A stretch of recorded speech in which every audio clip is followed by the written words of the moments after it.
belakangan ini luar biasa. Kita lihat ada upaya adu domba yang begitu luar biasa di tengah-tengah umat, saudara. Antar ormas dengan ormas dibenturkan. Khususnya antar habaib dengan kiai terus dibentur-benturkan, saudara.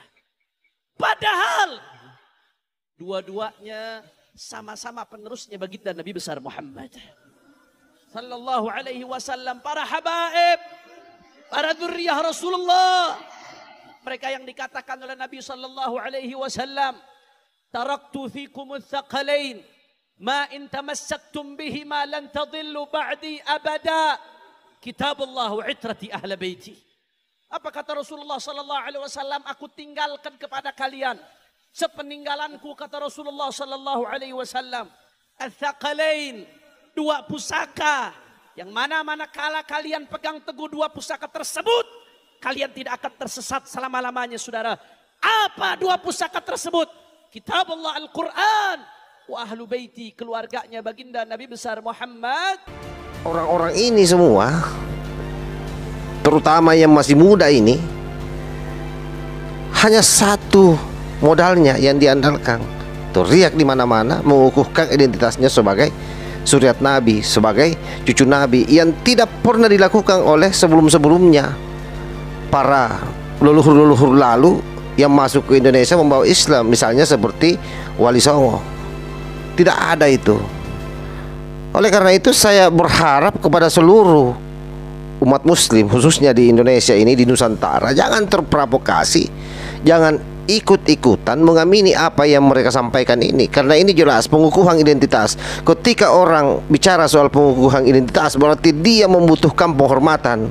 Nah, orang yang membutuhkan penghormatan, ya tahu sendiri, orang-orang seperti ini pasti kualitasnya di bawah rata-rata.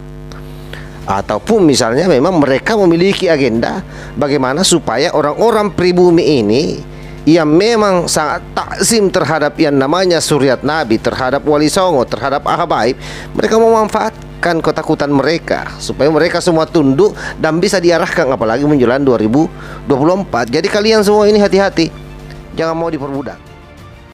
Yang waras tidak boleh mengalah terhadap mereka para pencuri agama yang menjadikan agama sebagai alat politik.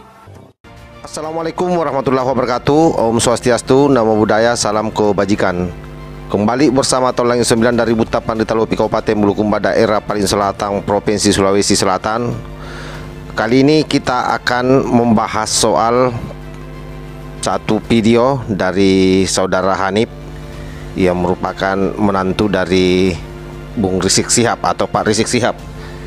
Beliau meradang dengan situasi yang terjadi akhir-akhir ini, merasa bahwa ada yang sengaja melakukan rekayasa pembenturan antara habaib dengan ulama-ulama, khususnya mungkin yang dia maksudkan ini boleh jadi ya, karena tidak menyebut nama, adalah Kiai Imanuddin, seolah-olah bahwa itu by design.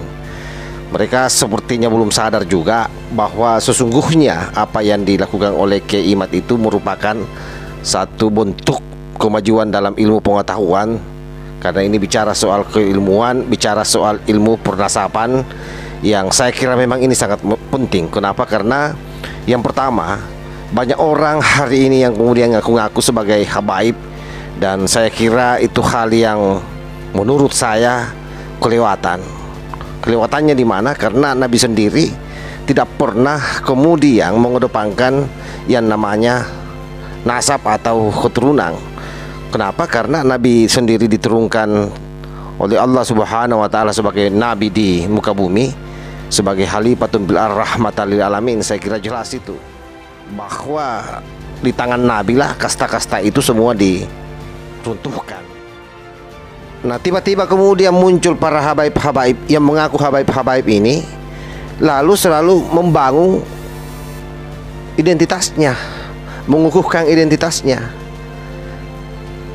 Untuk apa misalnya Anda selalu menyebutkan bahwa saya ini adalah suriat Nabi, saya ini adalah Ahlul Bait, dan sampai hari ini juga soal Ahlul Bait itu masih menjadi perdebatan. Kenapa? Karena banyak kalangan ulama yang berpendapat bahwa yang dimaksudkan oleh Nabi itu Ahlul Bait itu hanya 4, yaitu anaknya sendiri, kemudian sepupunya yaitu Ali bin Abi Thalib, lalu cucunya yaitu Hasan dan Husain. Nah, sementara orang-orang ini semua, terutama yang masih muda ini,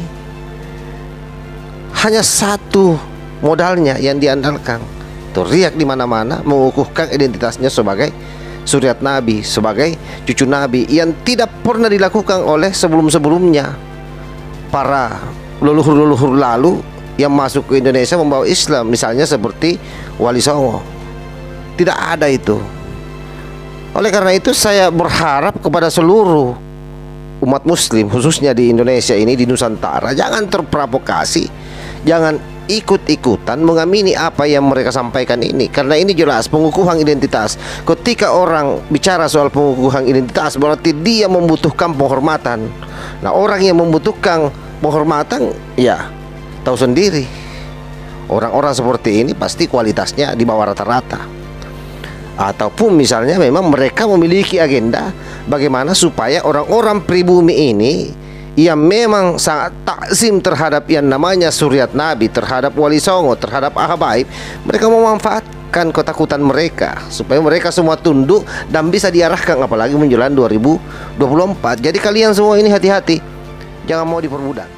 Saya bicara begini apa adanya, ya karena mereka juga kadang-kadang nyerocos ke sana kemari, bahkan kadang-kadang menghinakan ulama-ulama NU.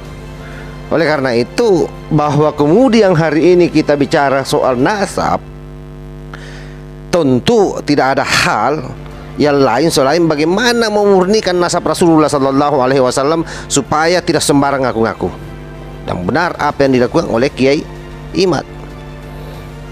Nah, sampai hari ini belum ada satu pun juga hasil penelitian dari mereka yang bisa membantah itu, karena tidak main-main.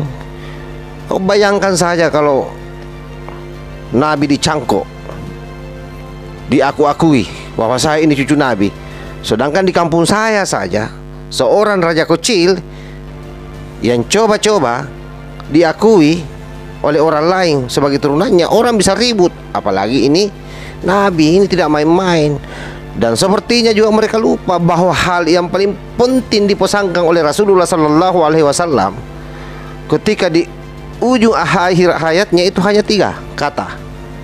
Tolong diingat ini: ummati, ummati, ummati. Artinya tidak ada yang lain. Yang paling disayang adalah umatnya.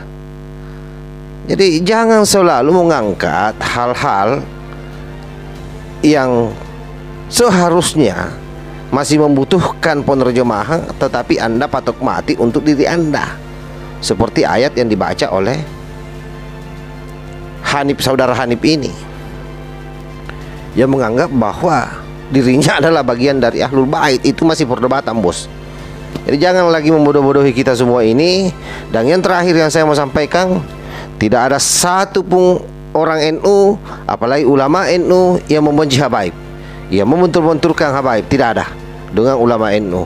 Bahwa ada hasil penelitian Kiai Imad, saya kira itu adalah merupakan salah satu bentuk untuk memajukan pengetahuan dan keilmuan orang Islam.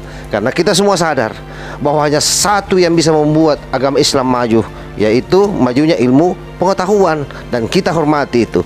Oleh karena itu saya kira Kiai Imad juga tidak pernah menutup diri. Silahkan kalian semua yang punya kompetensi, yang merasa Habaib ini punya kompetensi, punya dasar pengetahuan yang kuat soal pernasaban, ya silahkan baku tantang dengan Kiai Imad. Kiai Imad kan membuka diri.